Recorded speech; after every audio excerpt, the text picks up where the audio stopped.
The views and opinions expressed on the show are those of the guests or hosts, and not necessarily those of the advertisers, networks, platforms, or stations. Warning that the content of the show may not be suitable for all audiences, and that viewer discretion is advised. The show does not intend to provide medical, legal, or financial advice, and viewers or listeners should consult with a professional. Welcome back, everybody, to Paranormal Intelligence Agency Radio Live. As always, I'm your host, Jack Carey, and I am your tour guide to the Twilight Zone. As always, we are broadcasting from an abandoned nuclear missile silo deep in the Dakota wastelands, and high above us, 300 feet in the surface of the planet, are roaming nuclear, atomic, Bigfoot zombies. And they are looking for humans to devour. As always, I'm joined by my paranormal crime-fighting duo, Daisy and the Sundance Kid. They are becoming world famous, and they are the security team here at the silo. And, oh, man, what a week it has been. It's been one of those weeks where you're literally running from the time you get up in the morning till the time the sun goes down. In the middle of doing a lot of updates to the silo and a lot of work. You know, the previous owners, U.S. government or whoever was here they weren't exactly homemakers. So I'm having to do a lot of work. And that's all right. I've learned to enjoy the process of sort of rehabbing the silo, and it's a good thing. Besides, what else are you going to do when there are groups of zombie Bigfoot roaming the surface? And tonight, our main topic is all things Bigfoot. So everybody loves Bigfoot. Bigfoot is the king of the cryptid kingdom. And, metaphorically and really speaking, the 800-pound gorilla in the room. So a lot of good stuff about Bigfoot tonight. We're going to be talking about everything from possible migration patterns to breeding habits to the idea that they have a language and the evidence for that, to examining efforts that have been made in the past and present, talking about collection of DNA specimens, getting DNA from different areas of the world, and what all of that DNA is telling us. It's good stuff. So we'll check that out. We got some paranormal prophecy, and as always, we have paranormal in the news. And, it's been a really interesting week for ufology. A couple of big headlines. Number one in my mind is the new headline that there's a whistleblower that actually has come forward to the journalist at News Nation, Ross Coulthard, who's been sort of on the spearhead of journalism investigating the UAP phenomenon. And he is stating, and his witness is stating on camera, that there is evidence to show that Border Patrol actually got photographic evidence of a portal opening up in the sky and something coming through it. So that's really, really fascinating stuff if that evidence exists out there, and if it can make its way to congressional corners and perhaps a committee meeting. Maybe we'll all get to see that photographic evidence. That would be something. But, that brings us back to the ultimate question: is the non-human intelligence on this planet interdimensional? Or are they from a distant star system of some kind? Do they utilize, let's say, manufactured wormholes to travel the distances? Is that what they were witnessing? Is it possible that these non-human intelligences developed on this planet and just developed parallel to the human species, but evolved long before us? So long before us that they were already so advanced that by the time we started walking around on the surface, they could easily evade us. And any kind of time that a caveman saw one of their craft, he would, basically just think it was another star phenomenon or a natural phenomenon of some kind. Who knows? But that's when you see something like a portal opening up, it naturally draws to mind the idea that something's coming from another dimension. And so that evidence is out there, and it's making big, big waves. Jeremy Corbell and George Knapp over on Weaponized have finally released the last footage they have of Matthew Brown, the whistleblower for Immaculate Constellation. It's clear that in the past, and there's a number of cases coming forward now, but in the past, if you had said anything in a text message, email, YouTube video, whatever, and you mentioned Immaculate Constellation, there were black SUVs that would pull up to your home. And these are the kind of people that, they lock you in a room and they throw away the room. Forget about the key. So that's the kind of top secret material that we're dealing with. Matthew Brown, the whistleblower, did go on to say that the document that is now in the hands of congressional members is fully the document that he wrote. Previous to this, it was mentioned by certain Congress people that the Immaculate Constellation document was a Pentagon-released document. It was, in fact, not a Pentagon-released document, but released by this whistleblower, Matthew Brown, who has been seeking protection ever since, and has now come to the point of having to contact a major mainstream journalist who is doing a new big story that is going to make big waves here in the next few days, as well as reaching out to filmmaker Jeremy Corbell and the journalist George Knapp, who, along with Ross Coulthart, have long been sort of the journalistic spearhead investigating the UAP disclosure movement war. Let's call it the UAP Civil War taking place, because that's what it is. You have forces on both sides, and both sides are fighting a battle, one for secrecy, continued secrecy, and one for ultimate disclosure to the people of the earth that they are not alone, and it's quite possible are being predated upon by a non-human intelligence.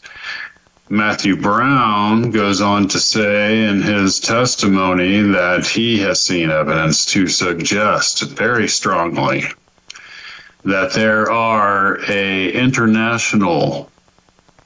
is, in fact, existing an international globalist cabal that encompasses worldwide government officials, corporations, nefarious criminal elements, and intelligence services around the world.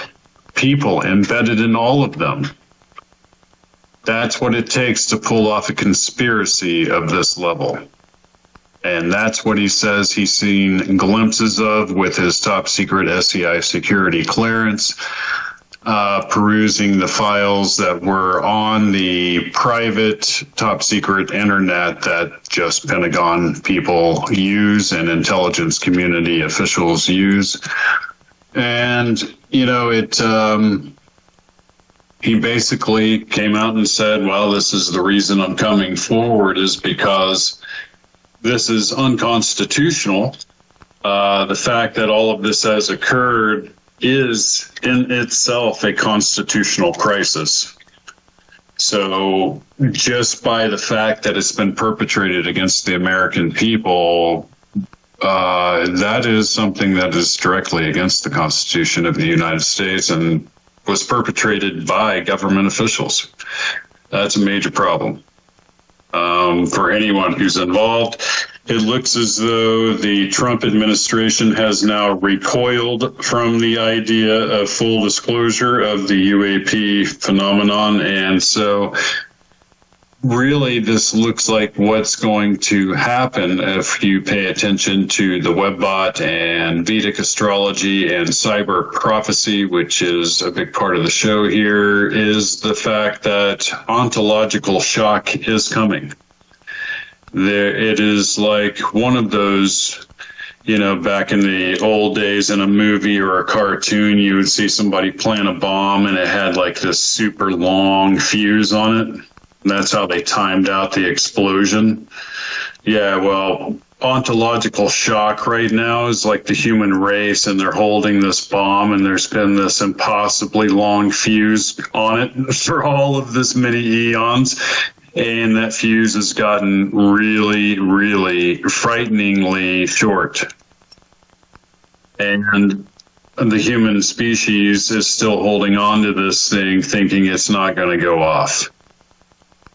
That's a major problem for all of us, because where the normies go, so go we all.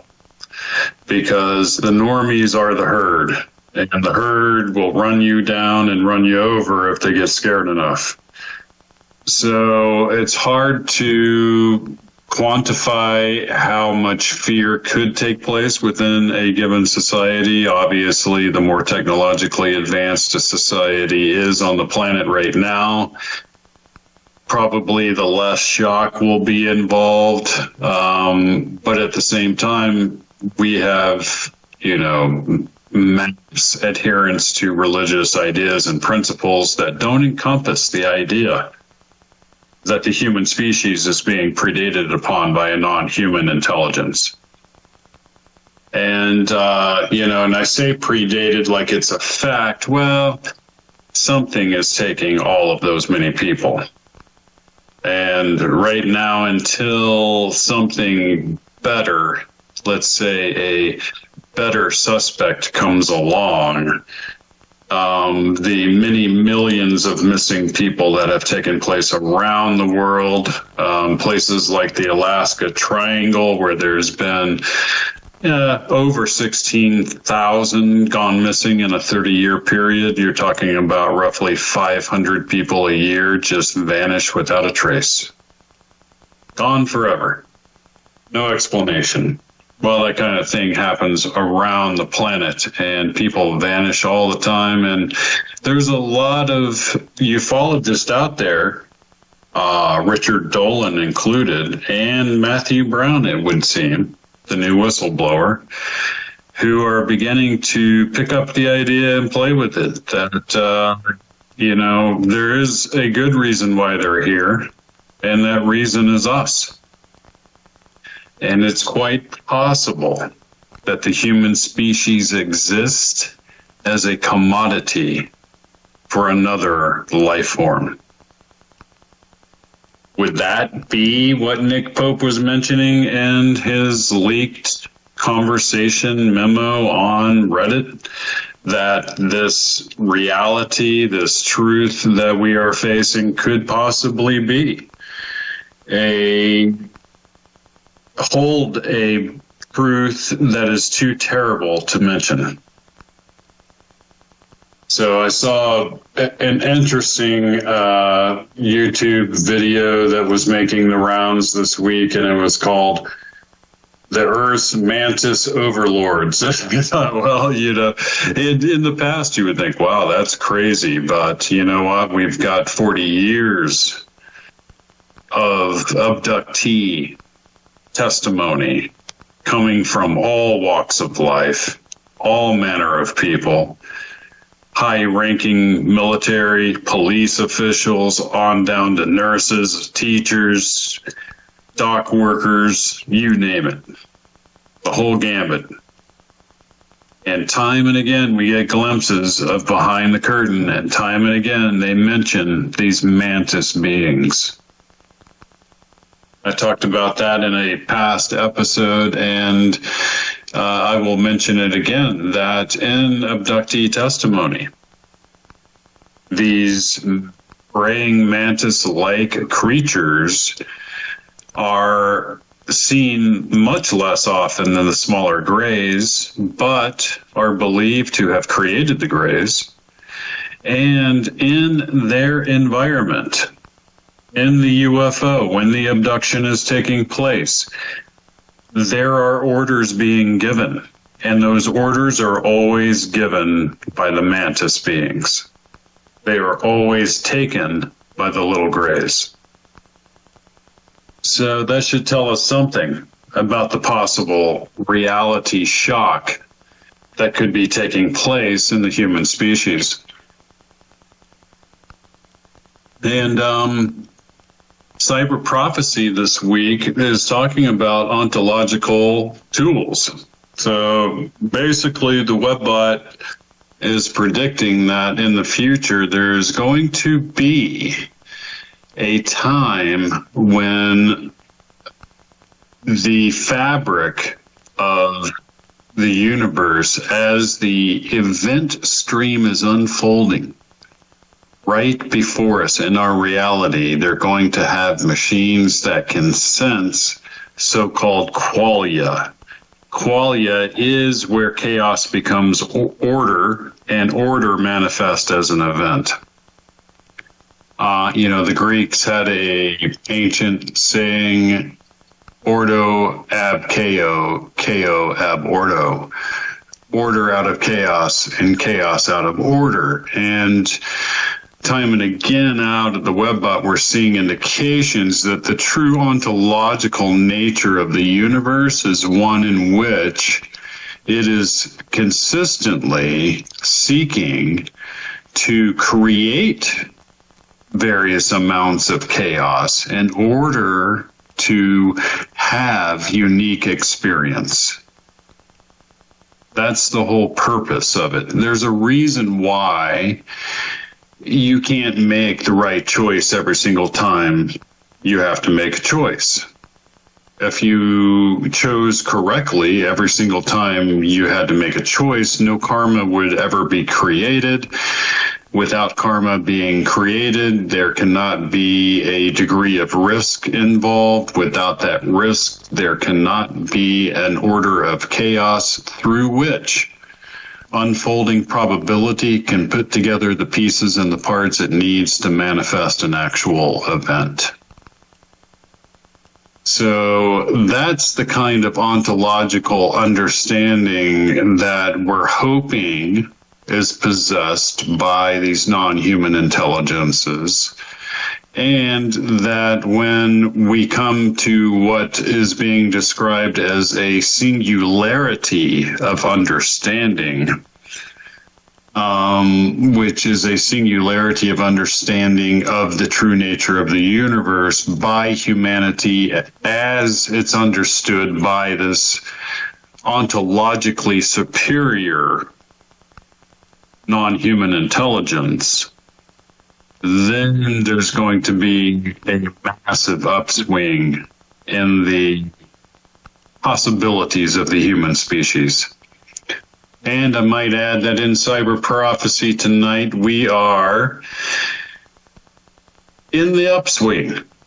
That should at least give you something to wake up to every single day, guys. The human species has been in the downswing of the Kali Yuga going on many hundreds of years, and now we're in the upswing. In fact, we're 360 some odd years into the upswing of the Kali Yuga age, and this is the time, as I've described before, to make a long story short and to make a very sort of complicated planetary cycle simple to understand. The Earth, as it's traveling behind the sun and going through space, is actually popping up above and down below a massive field of debris. It just does this routinely, and that's the Kali Yuga. And as you pop up out of this cloud of debris, you get bombarded with rays from our galactic center. Nobody knows how many stars are there. Nobody, they try to guess how many are there and how many black holes and all of that. Nobody knows. But what they do know, and what seems to have been something very well known in the past, is that that's a time when the human species and other life forms on the planet, sentient life forms like elephants and whales and dolphins and things, the octopus, which might be an alien. But creatures like that go through a evolutionary upgrade. And it's a time when humans normally take on what we would consider to be, or even call, superhuman-like abilities over time. And maybe you're one of these people sitting out there listening to me tonight describe the idea that, people are waking up all over the planet every single day with unique new abilities and deeper understanding of both themselves and the true nature of the universe. And a lot of people are becoming psychically awakened in ways they never expected. And all of this is part of ontologies seeking out of new experience. Ontology allowed the true nature of the universe, the supreme consciousness, allowed the human species to knock some of these alien craft out of the sky. Why? To get us where we are right now. We sort of got leapfrogged through what must have been a unique experience, because all of life is seeking that. And now humanity faces its own very unique ontological experience. What will happen when there is a full understanding, a full clashing of the minds between humanity and what might be humanity's alien overlords? These creatures come at will. They take our people at will. They return them or not. They monitor everything on the planet down to the molecular level. That's part and parcel of what's taking place with the cattle mutilation phenomenon, and let's just call it the unexplained animal death phenomenon, which is what it truly is. There has even been found a dissected killer whale in the middle of the Amazon forest. I kid you not. That is the strange reality of the world we live in. So just know that going forward, there's a few events that have been predicted, mainly by the Webbot, but seems to be lining up perfectly with Vedic astrology predictions, that over the course of this summer, coming right to your doorstep, is going to be a major change in how the world understands and accepts the reality of an alien presence on this planet. So it's not going to go away. These whistleblowers like Matt Brown and David Grush and Commander, was his name, Favor, and things like the leaked Wilson memo, and the fact that you have various scientists involved at Skinwalker Ranch and with the Pentagon's Arrow program, their OSAP program. Each one of these acronyms ends up employing the same scientist over and over and over again. And these scientists have written a book called Skinwalkers at the Pentagon, as well as gone on dozens upon dozens of podcasts. I mean, they have really disclosed a ton of information. And what they're saying is that this phenomenon isn't what anybody truly expects. It goes beyond perhaps even our ability as humans to understand it. And Paranormal in the News and Cyber Prophecy are concluded when we come back after our break. We'll talk about Cryptid Corner, and Cryptid Corner leads us right into Bigfoot World. I'm Sarah. Stay with us. This is my story. I'm Ellen, and this is my story. One night, I was at a bar. I was having fun with my friends. I had one too many drinks. I got behind the wheel to go home. I got a cab to go home. All of a sudden, from out of nowhere, a squirrel ran across the road. It happened so quickly, I barely had time to react. The cabbie barely had time to react. I swerved. The cab swerved. I can't believe it. I hit a guy. I cannot believe it. The cabbie just missed a guy. I wish I took a cab. Thank goodness I took a cab. You have the choice to save a life. Don't drive buzzed. It's a decision you'll never regret. Buzzed driving is drunk driving. Brought to you by the Department of Transportation and the Ad Council.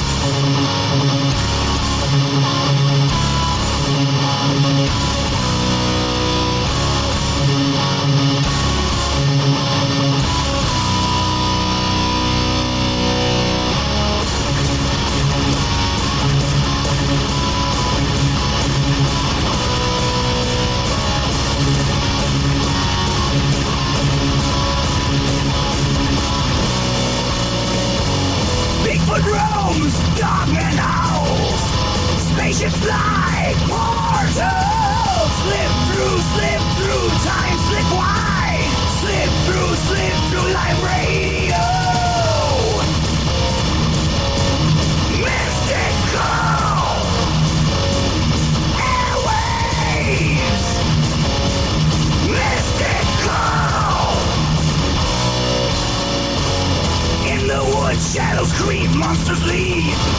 In the woods, strange voices. Shadows creep in the woods, monsters leave. In the woods, bright noises. Mystical.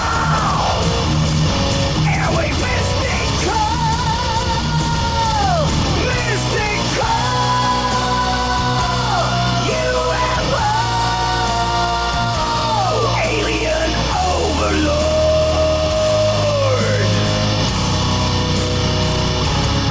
From ancient times to modern days, legends of creatures in sudden disarray.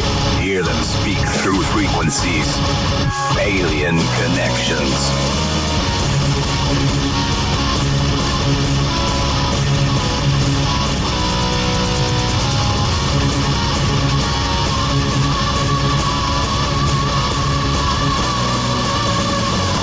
Tune it in, break it out, truth untold. Tune it in, cosmic mystery. Dark woods, where legends breathe. Paranormal whispers, can you believe? Bigfoot strikes through the veils. Dogman howls in the midnight tale. From the static, revelations pour. Portals open, dimensions roar.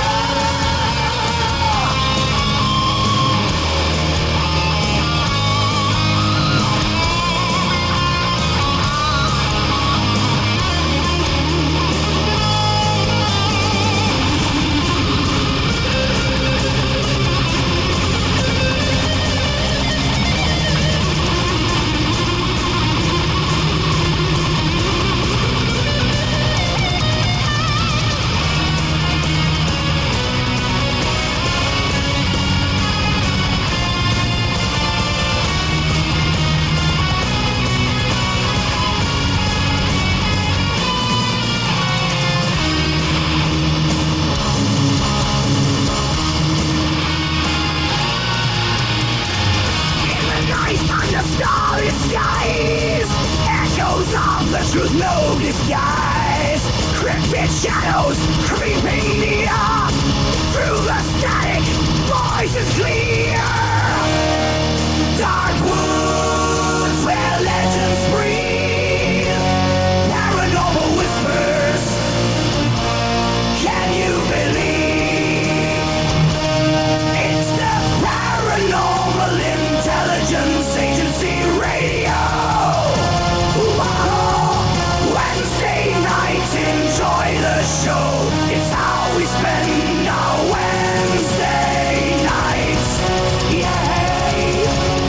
yay. It's crank that dial and dim the show. It's how we spend our Wednesday. Welcome back, everyone, to Paranormal Intelligence Agency Radio, and we were just talking about the stars, just gazing at the stars, wondering about,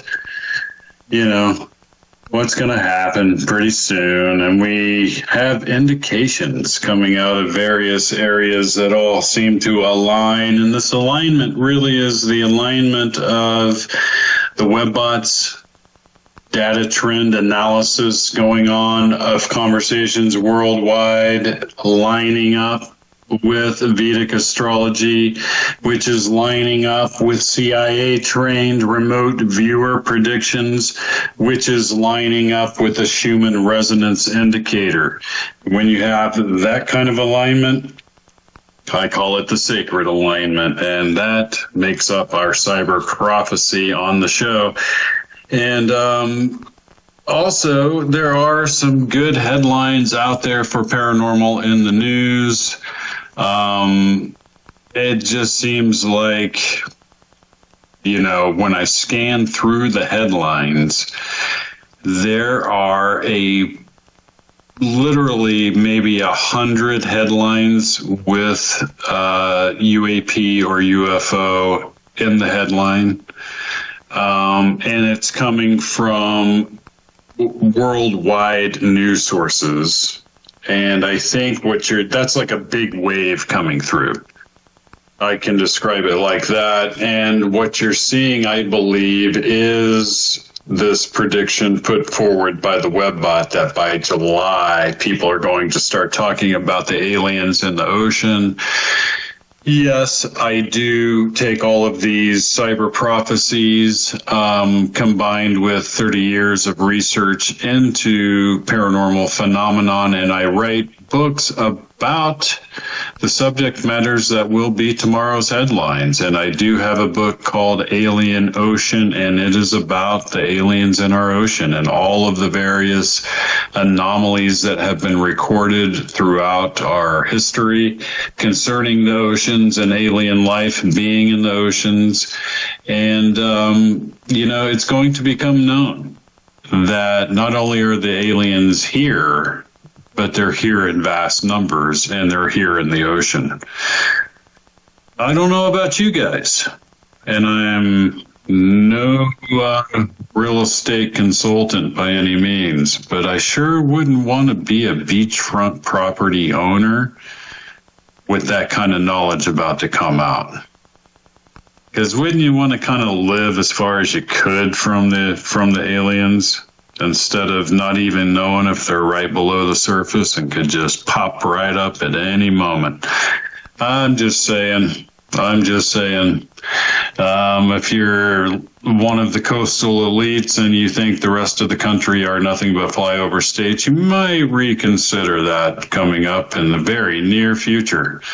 So, but yeah, there's 100 different headlines, and they're all talking about UFO and UAP activity.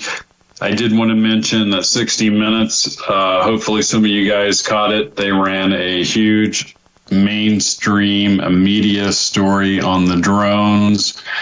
Yes, those mysterious drones that keep haunting the heartland of America and the coastal cities of America and the military bases of America, and are able to approach our most sensitive areas, hover as long as they want to, Can't shoot them down, can't track them in, can't track them out.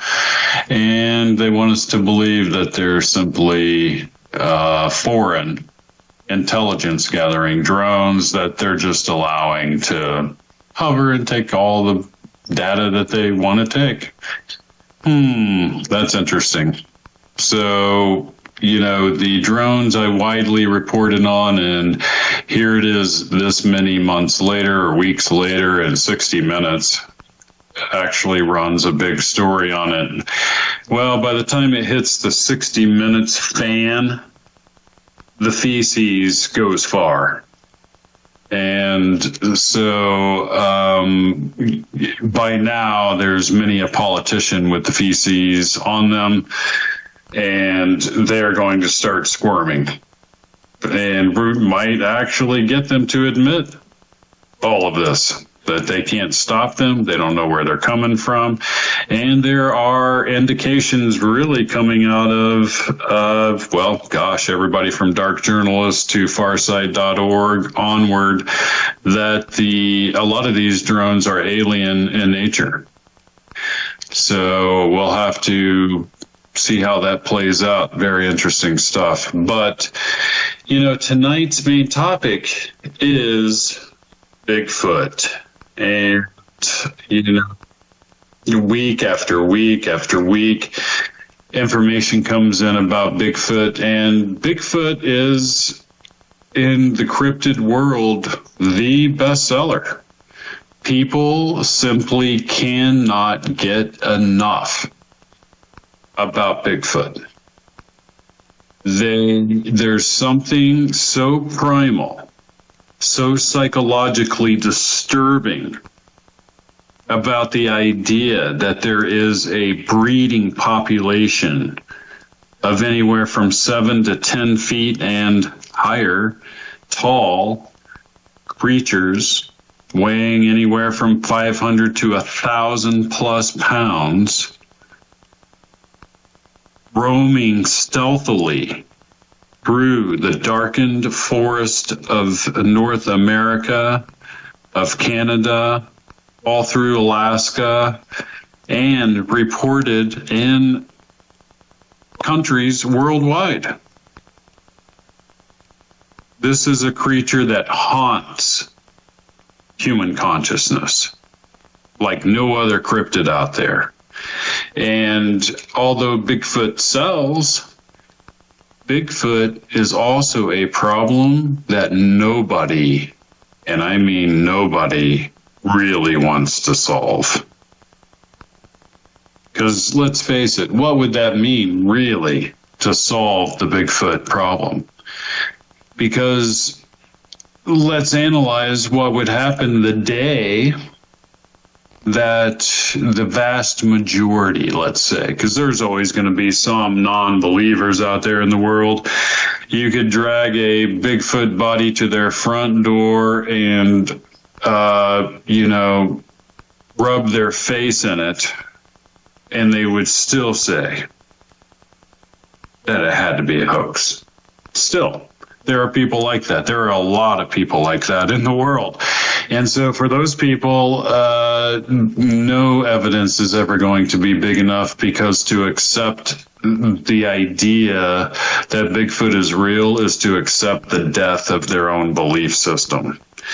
And a belief system is something that people build up over years of their life, and they fight tooth and nail for a little scrap of truth here and a little scrap of truth there, and they weave it all together into this big thing they call I believe. And they are hard-pressed to give up I believe. And even when you have evidence like DNA, indisputable DNA. And I say indisputable because the same results have been obtained many hundreds of times, identical to one another, coming from various researchers from around the world, all of them analyzed by absolute pros in the genetic field, all of them coming back contaminated by humans. There's a reason why our geneticists won't accept the fact that these creatures are in part human. They are a human hybrid species. This was proven true many years ago in the Sasquatch Genome Project, and it proves true today. We knew it then, we know it doubly now, because of how many different DNA samples have been and are being tested now, and they all come back the same. The mitochondrial DNA, which is the mother's lineage, has modern human in it. Homo sapien sapien. Deal with it. I mean, when it comes to the truth, you can either accept the truth, deal with it, and incorporate it into your knowledge moving forward, or you can stay in a state of denial, which is a state that really who wants to be stuck in.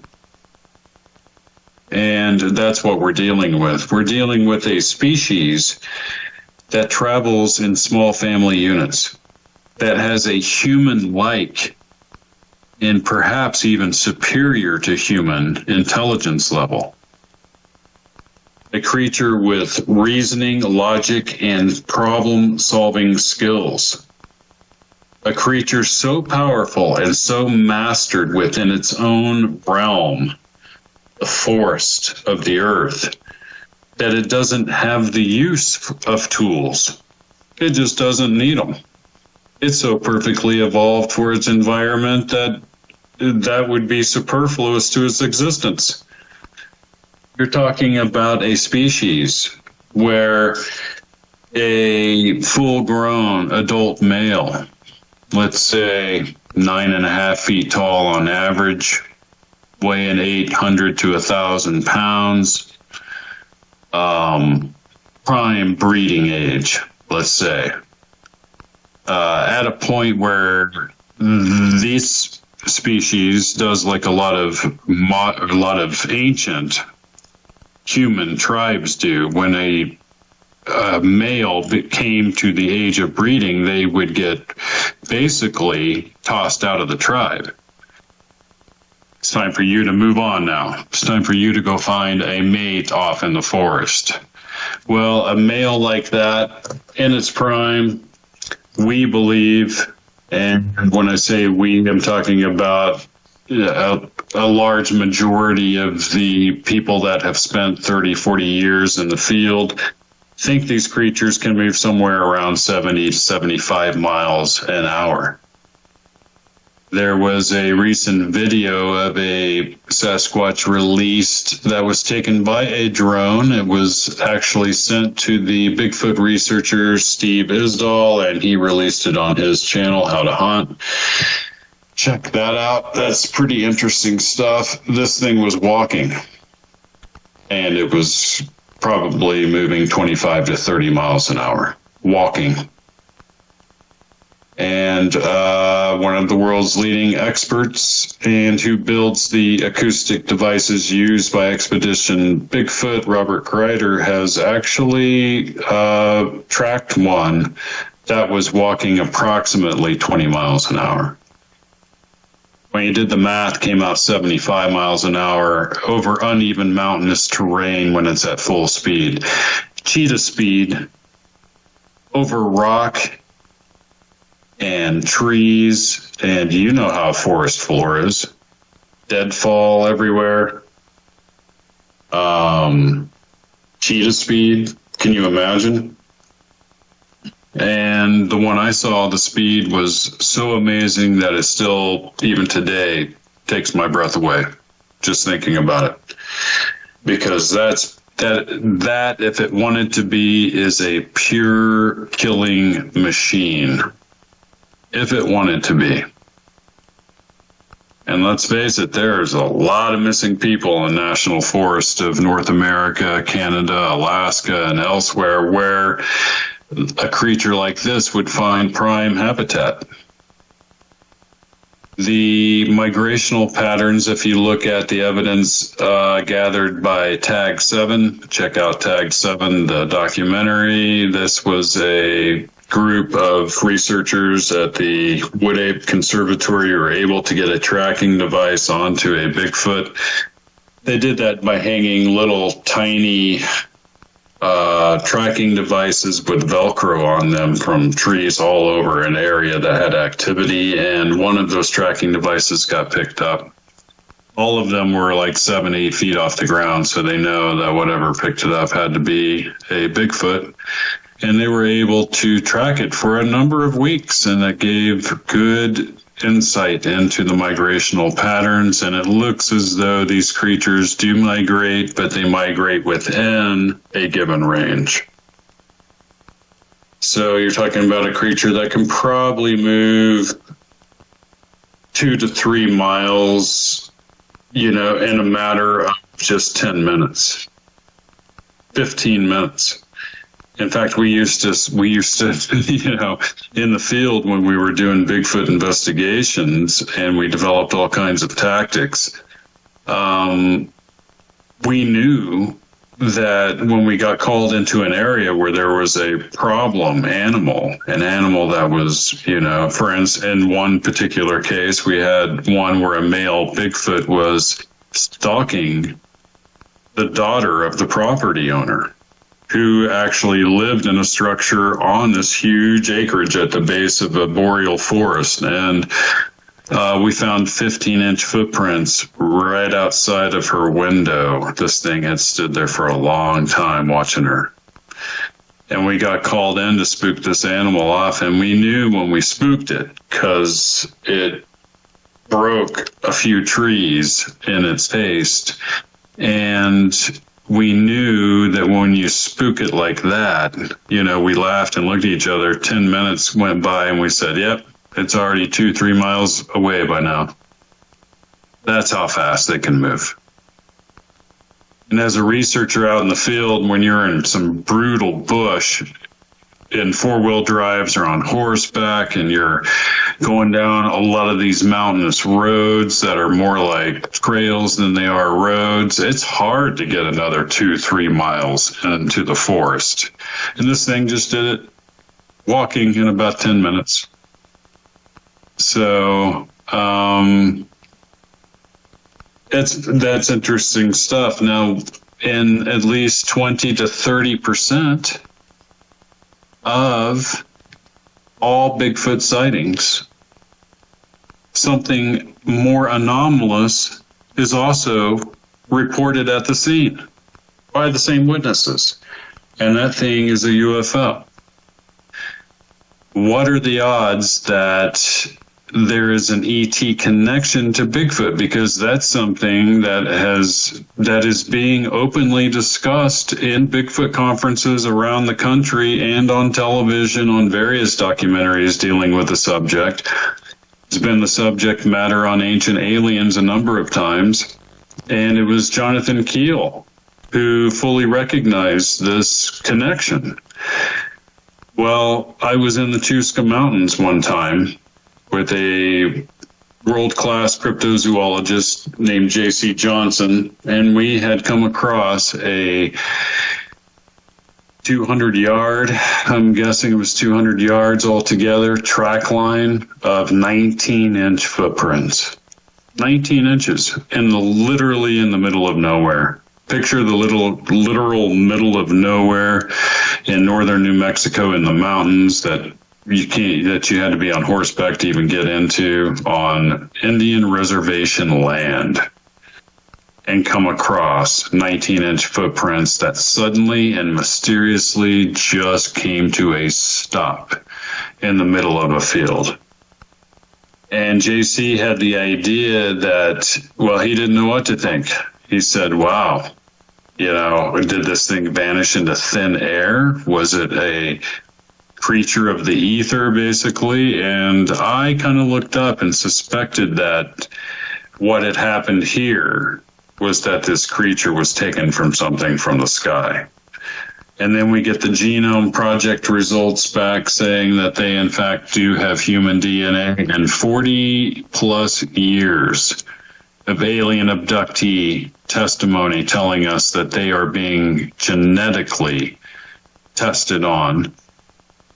And is it too much of a stretch to offer up the idea that these creatures, because they possess human DNA, are also being abducted and their DNA being experimented with? I think that's a high possibility, if not a probability, if not a, definite. So where we are today is a place in the Bigfoot community where 50% of the Bigfoot people out there, and these are the people that are all on social media every single day, Bigfoot groups on Facebook and elsewhere, who believe that Bigfoot's simply another dumb great ape of some kind. And then there's a growing percentage of the Bigfoot community who are beginning to realize that there's something not quite right here. A creature that's just some dumb great ape should never have been able to keep itself undiscovered for this long. These creatures have the genetic ability to do what they do. And whether or not that was something that was manipulated in the past by the aliens that are on this planet, or if it was something that was caused naturally by, let's say, the Younger Dryas period, which was a period of massive megafaunal extinction taking place. I bring that up because the DNA seemed to go back about 15,000 years. That would have been the Younger Dryas period. And this was a period where meteors were hitting the Earth. There was huge upheaval and volcanoes going off and all kinds of crazy tsunamis taking place and things like that. And that's a period when a lot of biologists have identified that various species that were very close to one another, genetically speaking, but wouldn't normally interbreed, began to interbreed.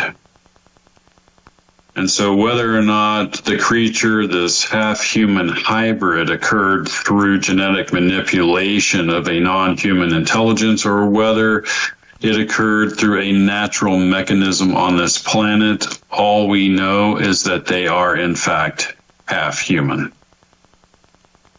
This leads us into their language, and their language, yes, has been recorded. There are great examples of it out there, the best being the Sierra Sounds, recorded by Ron Moorhead in the 1970s in the Sierra Nevada mountains. And that interaction, verbal interaction between multiple creatures, recorded with such clarity, was able to be analyzed by a naval cryptolinguist. I dealt with encrypted nuclear submarine communication codes that we would basically get, a microburst transmission from an orbiting satellite down in a encrypted message that was encrypted with codes that were delivered to me by National Security Agency agents, one for each day of the month over a 30-year period. And that is not even close to what a cryptolinguist does. If that tells you how hard it is to be a cryptolinguist, you're talking about a guy who can dissect human language down to phonetics and be able to tell you exactly where somebody is from, really what neighborhood they grew up in and what country, that kind of thing. A cryptolinguist from the Navy was able to take Ron Moorhead's recordings and run it through his software, and what he determined was not only was it a language, but it was a complex language. And these creatures were speaking to one another. And what's even more interesting than that is that they were speaking in an octave higher than anything humans can speak in. When he was able to slow the language down and lower the octave on it, the speech of the creatures became extremely clear. And it was clear that there was syntax and structure, layered structure to what these creatures were saying to one another. So, you're talking about a type of people living in the dark, deep woods of North America with a language, living in family structures, burying their dead, we suspect. And that, my friends, is culture. That's religion. And that is our dilemma as cryptozoologists. And you'll have to join me next week, guys. We will jump down yet another deep, dark rabbit hole again, Wednesday night, 7 p.m. Central. I will see you on PIA Radio Live.